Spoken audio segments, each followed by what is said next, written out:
On a cold March morning in Chicago, with the bitter wind stinging her cheeks, Rachel Miller was hurriedly doing a final check of her suitcase. She had been living busy days as a nurse at St. Mary's Hospital, but this week was special. The Hawaii family trip to celebrate her parents' 40th wedding anniversary was finally becoming a reality. "Mom, did you pack the swimsuits?" asked 8-year-old Emma, dragging her small pink suitcase behind her. The adorable daughter with chestnut hair in a ponytail had her eyes sparkling with excitement for her first trip to Hawaii. "Of course, Emma. I didn't forget to pack your new swimsuit either," Rachel answered with a smile. She could hear her husband Mike coming down the stairs. The architect appeared in casual clothes, a shirt and shorts, quite different from his usual work attire. "Are you ready?" "I want us to get to the airport with plenty of time," Mike said while carrying a large suitcase to the entrance. "Dad and Mom, and Jessica and her family are on the same flight, right?" "Yes.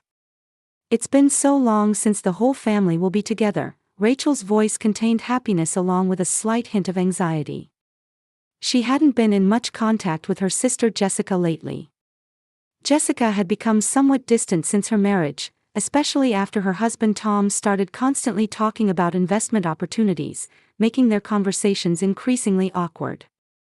When they met up with her parents at O'Hare Airport, Rachel noticed that her father George looked a bit pale. Her mother Helen had been showing signs of mild dementia that had been gradually progressing recently, but today she showed a bright expression, delighted to see her daughters. "Rachel, Emma." Helen hugged her granddaughter. "Hawaii. How many years has it been?" "Since you girls were little." Jessica and Tom arrived 30 minutes before boarding began. Jessica was dressed in her usual stylish designer clothes, wearing expensive-looking accessories. Tom appeared to have gained weight recently and seemed tense beneath his suit. "Good to see you, Jessie," Rachel embraced her sister. "You seem busy lately." "Yes, Tom's new business is starting to take off," Jessica answered proudly, but her smile seemed somehow unnatural. While waiting to board, Jessica approached Emma. "Emma, here's some special spending money from your aunt," she said, pressing a $50 bill into her daughter's hand. "But this is a secret. Your aunt is going to fix up Grandpa and Grandma's house beautifully. Don't tell Mommy. It's a surprise." Emma's eyes lit up. "Really? Grandma's house will become even prettier." "That's right. But promise me. Don't tell Mommy under any circumstances." Jessica put her index finger to her lips. Innocent Emma nodded vigorously. $50 was a fortune for an 8-year-old girl, and her heart danced with thoughts of fun shopping in Hawaii. After an 8-hour flight, the group landed at Honolulu International Airport. The warm breeze and fragrance of flowers welcomed them all, bringing smiles back to the tired family's faces. Check-in at the luxury resort hotel went smoothly, and they could see a beautiful sunset from their ocean view rooms. The first day's dinner brought the entire family together at the hotel restaurant. Helen was moved to tears by the long-awaited family trip, and George showed a more relaxed expression than usual.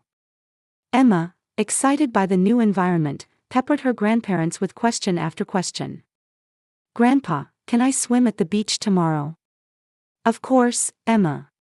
Grandpa will swim with you too." George gently patted his granddaughter's head.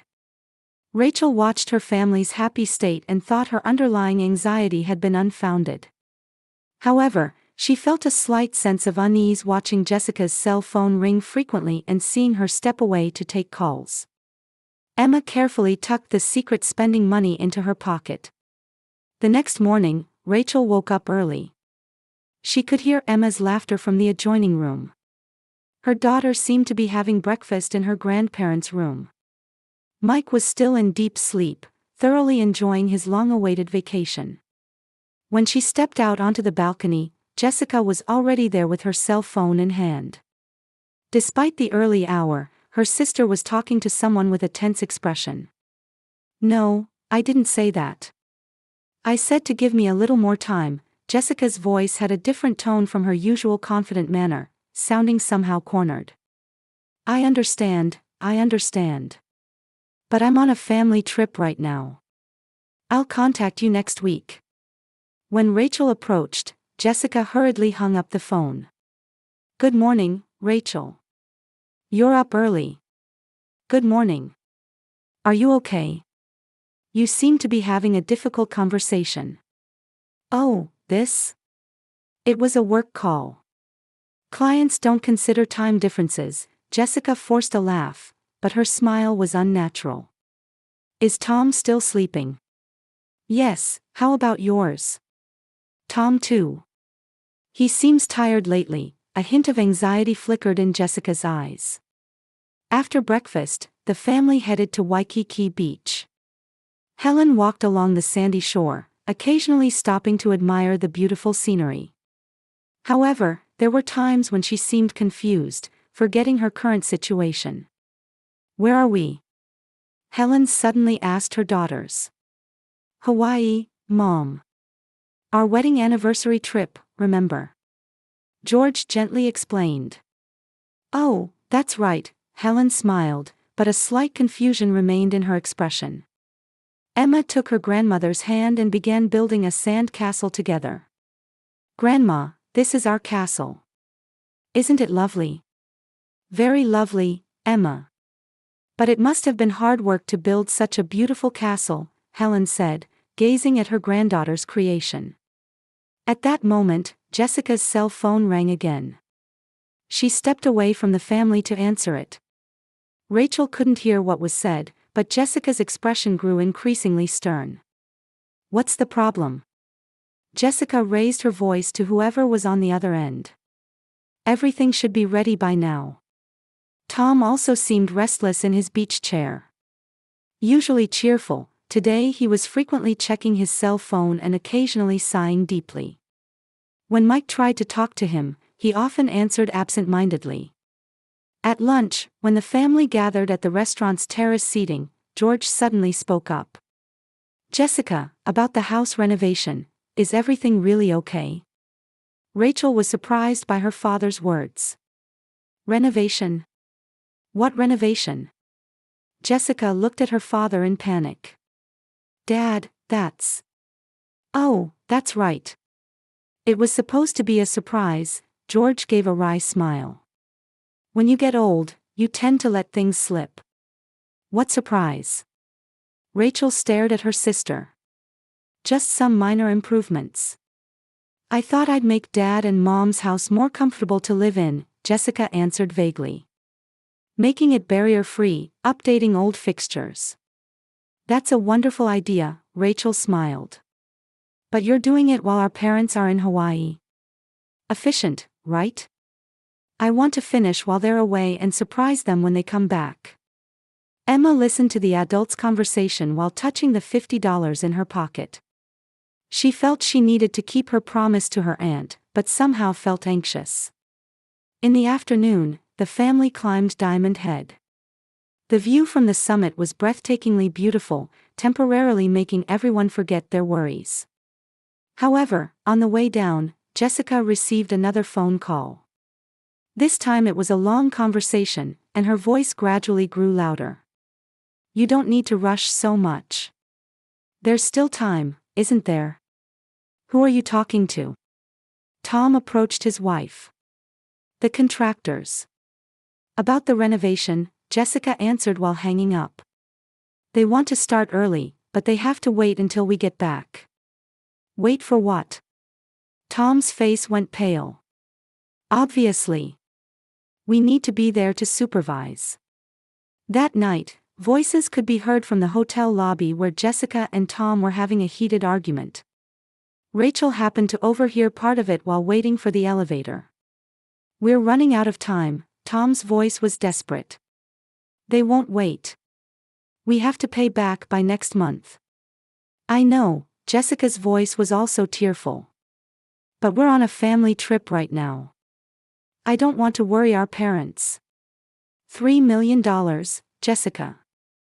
$3 million. You said we could manage if we sold that house's land. Rachel was shocked.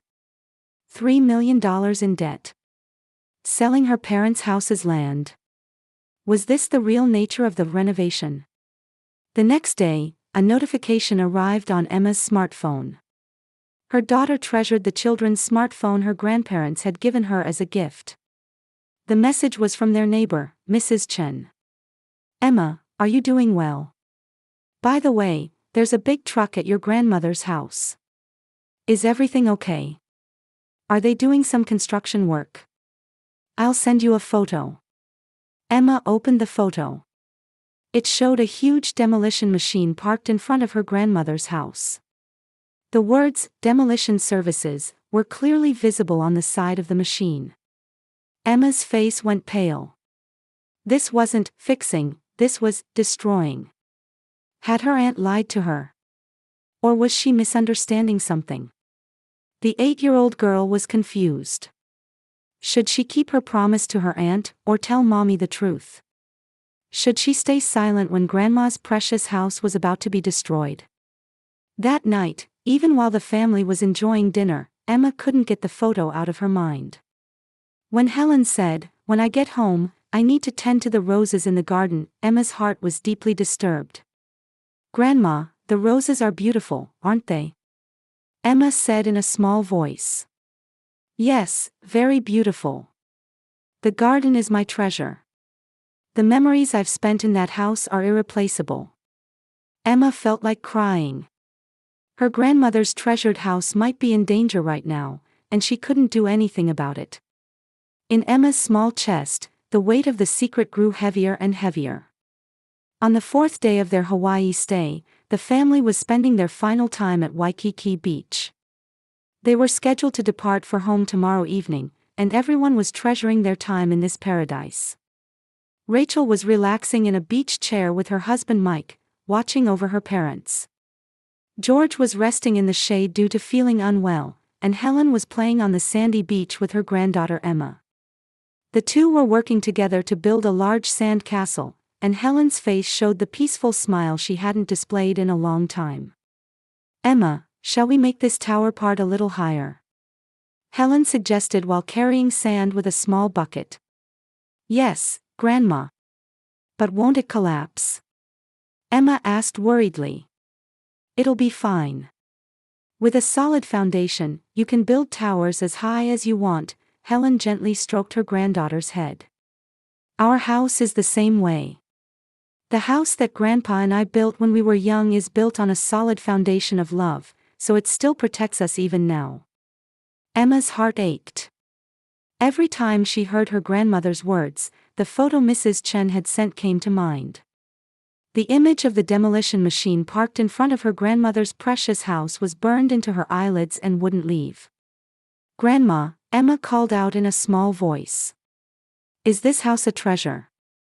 "Of course, Emma," Helen answered while gazing at the sand castle.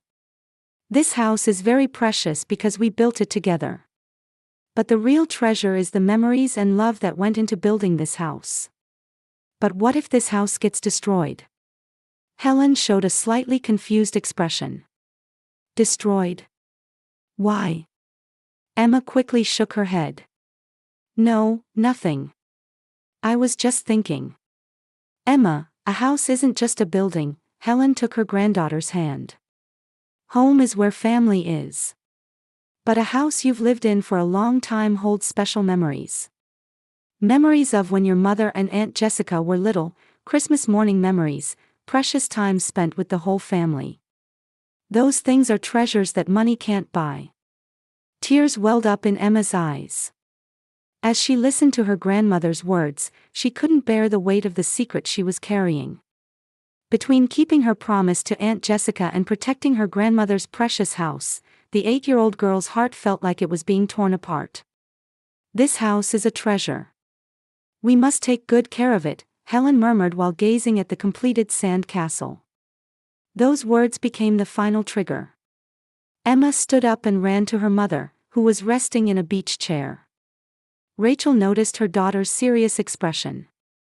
"Emma? What's wrong?" Emma gripped her mother's hand tightly. Those small hands were trembling.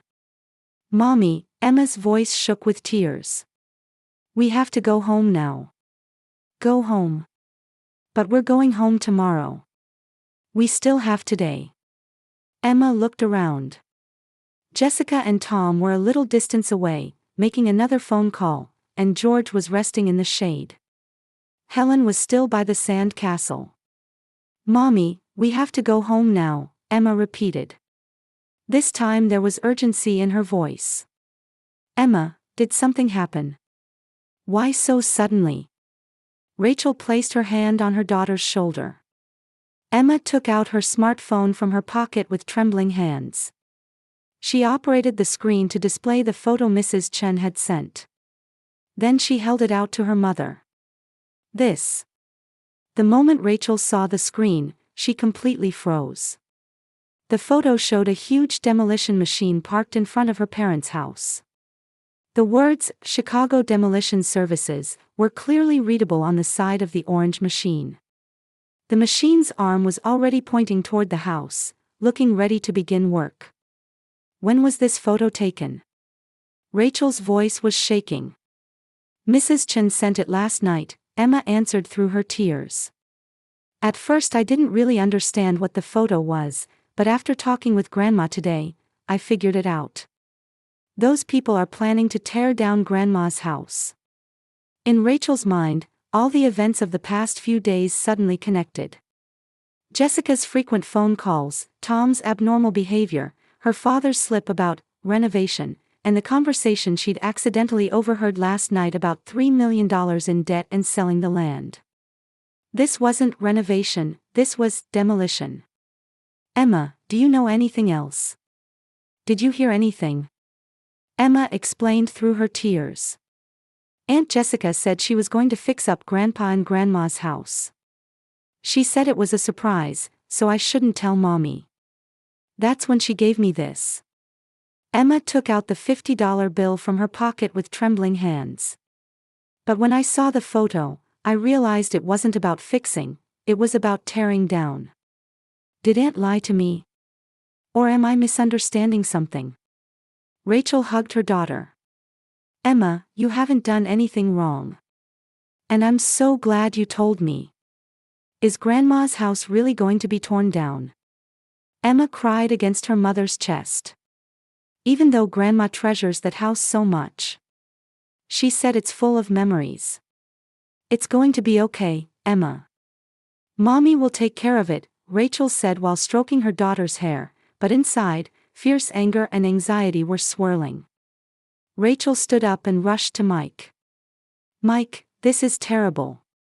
We need to go home immediately. What happened? Mike was surprised by his wife's urgent manner. Rachel showed her husband Emma's smartphone. Mike's face also went pale. When was this photo taken? Yesterday. Jessica and Tom are scheming something. They have $3 million in debt and they're trying to sell our parents' house's land. Wait, let me sort this out. Jessica is trying to demolish it and sell the land. While our parents are in Hawaii, Rachel's voice shook with anger. She even made Emma keep it secret. Mike held his head in his hands. Let me contact the airline right away. We might be able to change to tonight's flight. Rachel went to her parents. Helen was still by the sand castle, and George was resting in the shade. Dad, Mom, Rachel took a deep breath. We need to go home immediately. Why? George was surprised. There's an emergency at home, Rachel showed her parents the smartphone screen. George's face grew pale before their eyes. Helen couldn't understand the meaning of the photo at first, but seeing her husband's expression, she sensed something serious was happening. Is this our house? Helen's voice was trembling. I think Jessica will explain, but apparently she and Tom are trying to sell the house, Rachel said, suppressing her anger. At that moment, Jessica, having finished her phone call, returned. She noticed the family's serious expressions and saw the smartphone screen Rachel was holding. Her face turned ashen. Where did you get this? Jessica's voice was shaking. Why don't you explain, Jessie? Rachel's voice was as cold as ice. What you were trying to hide by making Emma keep it secret. At the emergency ticket counter at Honolulu International Airport, Rachel was desperately negotiating to change to the earliest available flight. Normally, expensive change fees would be required, but the airline representative was moved by the photo on Emma's smartphone and Rachel's urgent explanation, and made special arrangements. I was able to secure 6 seats on tonight's 11 o'clock flight to Chicago. You'll arrive at 9 tomorrow morning. Rachel sighed with relief. They might still make it in time. When they returned to the hotel, Jessica and Tom had disappeared. When she asked at the front desk, they had checked out urgently and returned home on a different flight. They ran away, Rachel gritted her teeth. During the flight, Helen was confused. The family trip that was supposed to be enjoyable had suddenly ended, and she was anxious about everyone's serious expressions. Why are we going home suddenly? Did I do something wrong? Helen asked, gripping her daughter's hand. Mom, you didn't do anything wrong. There's a problem at home. But it's okay, we'll definitely solve it, Rachel tried to reassure her mother, but inwardly she was preparing for the worst-case scenario. When they landed at Chicago O'Hare Airport, Rachel's cell phone had dozens of missed calls. They were from neighbors. When she listened to the latest message, she heard Mrs. Chen's tense voice. Rachel, this is terrible. Since early this morning, demolition workers have been trying to start work. But the neighbors protested, and now the work has stopped. The police are here too. Come home quickly. They took a taxi directly from the airport to her parents' house.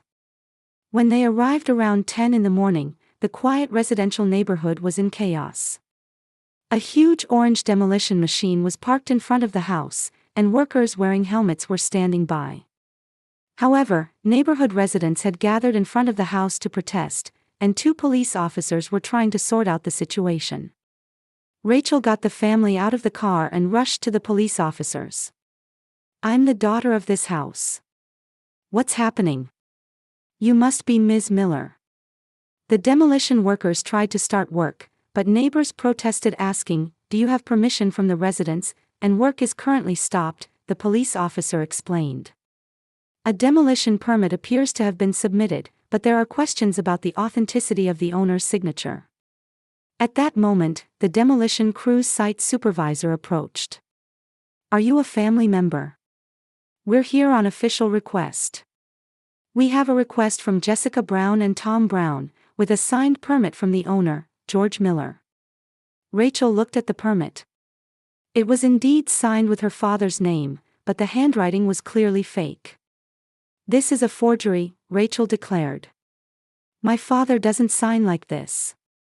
Besides, even if my father doesn't have a dementia diagnosis, disposing of the house requires family consent.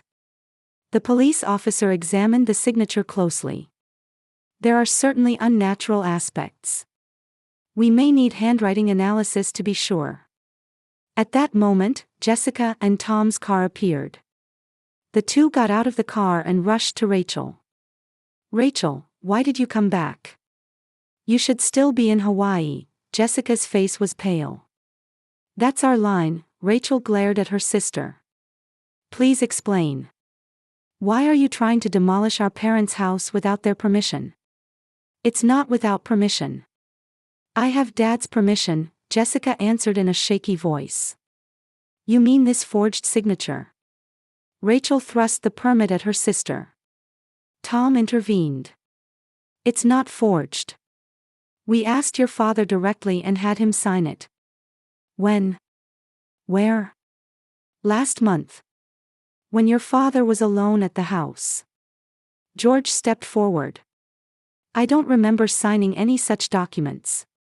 Tom's face turned bright red. You just don't remember. You've been very forgetful lately. Don't treat my father like a dementia patient, Rachel trembled with anger. My father has mild memory problems, but he can make important decisions. The police officer sorted out the situation. For now, until the authenticity of this signature is confirmed, please stop the demolition work. The demolition supervisor looked troubled.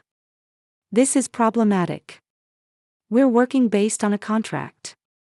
There will be cancellation fees too. We'll pay the cancellation fees, Tom said hurriedly. You people, when you have $3 million in debt. Rachel raised her voice. The neighbors murmured. Jessica's face turned completely white. How do you know about that? I heard your argument at the hotel last night, Rachel continued. You were victims of investment fraud, carrying $3 million in debt, and trying to sell our parents' house's land to pay it back. Sighs and angry voices rose from the crowd. Mrs. Chen stepped forward. Jessica, for something like that. Don't you know how much your parents love this house? Jessica broke down crying. I had no choice. Tom's investment failed, and creditors are threatening us. If we don't pay back by next month, they'll take our house too. So you're selling our parents' house without permission? Rachel looked at her sister with disbelief. Tom became defiant. They'll end up in a nursing home anyway, right? This big house is too big for two people. Besides, Helen's dementia is progressing. It's dangerous for her to live alone. Helen said in a trembling voice, I want to die in this house. This is where our life is. The memories of our children growing up, precious times with my husband. There are so many treasures here that money can't buy. Treasures? What treasures? Old furniture and old photos, right? Tom said coldly. You should face reality instead. This land is worth $5 million. With that money, your parents can enter the finest nursing home, and our debt can be paid off. Isn't that the best choice for everyone? Rachel completely exploded with anger. The best choice. Taking away what's most precious in life from our parents to pay your debt. The police officer intervened. Everyone, please calm down. For now, we'll conduct handwriting analysis of the signature. Demolition work is suspended until then. At that moment, another police officer arrived. There's a follow-up report on the signature. When we checked City Hall records, guardianship application documents were also submitted at the same time.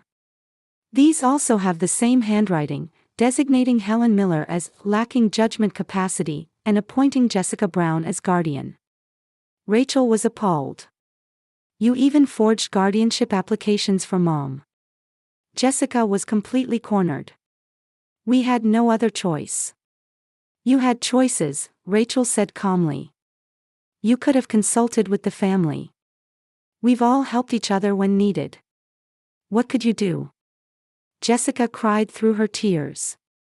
You can't handle $3 million on a nurse's salary, can you? The police officer said with a stern expression, document forgery is a serious crime. Tom Brown, you're under arrest on suspicion of signature forgery. Tom shouted while being handcuffed, Jessica, help me. You knew about this too. Jessica shook her head as if abandoning her husband. I don't know anything. You did this on your own. However, the police officer continued, Jessica Brown, we're also asking for your voluntary cooperation on suspicion of conspiracy. The neighbors watched quietly. Everyone was deeply shocked that the home of the Miller couple, who had been loved in this neighborhood for 40 years, had been endangered by family greed. Helen, supported by her husband's arm, looked up at her house. This house is our life itself. There are many new houses that money can buy, but there's no other house filled with memories. Emma took her grandmother's hand. Grandma, it's okay. Mommy protected it. Rachel hugged her parents. 3 months later, at the Cook County Courthouse's family court, Rachel was officially recognized as her parents' guardian. The forged documents were declared invalid, and it was proven by doctors that Helen's dementia was mild and didn't interfere with daily life. Tom's trial proceeded quickly. He was found guilty of document forgery and sentenced to 3 years probation and a $50,000 fine. While his status as a victim of investment fraud was considered, his attempt to forge someone else's signature to dispose of real estate was unforgivable. Jessica wasn't prosecuted due to lack of clear evidence of conspiracy, but she completely lost her family's trust. She felt deep guilt about knowing of her husband's crime but not stopping it. The two eventually divorced, and Jessica lived alone in an apartment while continuing to see a psychological counselor. The obsession with money may have roots in childhood anxiety, Dr. Lin, the counselor, explained gently. Rachel, as the eldest daughter, had a strong sense of responsibility, while Jessica, as the younger daughter, sought success to gain affection. That pressure led to extreme behavior. The family home underwent genuine renovation at Rachel's suggestion. However, this wasn't demolition, it was barrier-free modifications so her parents could live safely. Handrails were installed on the stairs, the bathroom was modified for wheelchair access, and steps were eliminated. The costs were covered by Rachel and Mike taking out a home loan. "I'm really sorry," George bowed his head to his daughter. "Causing you so much trouble over my own house." "Dad, this isn't trouble. We're family," Rachel gripped her father's hand. "This house is precious to us too. For Emma, Grandpa and Grandma's house is a special place." Emma began visiting her grandparents' house every weekend. Her pleasure was tending the garden with Helen and hearing old family stories from George. The progression of dementia was gradual, and time with her granddaughter seemed to be the best medicine. A year later, in spring, Rachel received a letter. It was from Jessica. To Rachel. "I want to meet Dad and Mom directly to apologize, but I don't have the courage yet. So I'm writing to you first. At that time, I had completely lost my judgment. Cornered by Tom's debt problems, I thought selling our parents' house was the only solution. But I was wrong. I should have consulted with the family. As you said, we've always helped each other in times of trouble.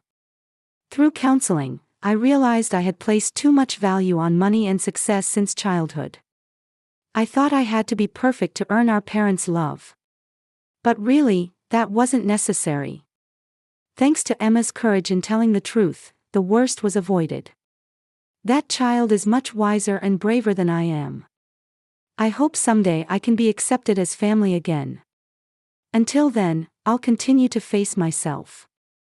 Please give my regards to Dad and Mom. And thank you for protecting the house. Jessica." Rachel showed the letter to her parents. Helen said through tears, "Jessica is our precious daughter too. Everyone makes mistakes. I want her to come home anytime." George nodded. "Family doesn't break easily. It may take time, but someday we'll spend time together again." Emma said while picking flowers in her grandmother's garden, "Grandma, a house isn't a building, is it? Home is where family is, right?" "That's right, Emma. But this house is filled with our love. That's why this house is special too." Rachel smiled while listening to her daughter and mother's conversation. Through this ordeal, the entire family had learned what true family means and what's truly precious. As the sunset painted the old house's windows golden, 3 generations of women quietly continued tending the garden. The family bond had been temporarily damaged, but they knew that with love, it could always be repaired.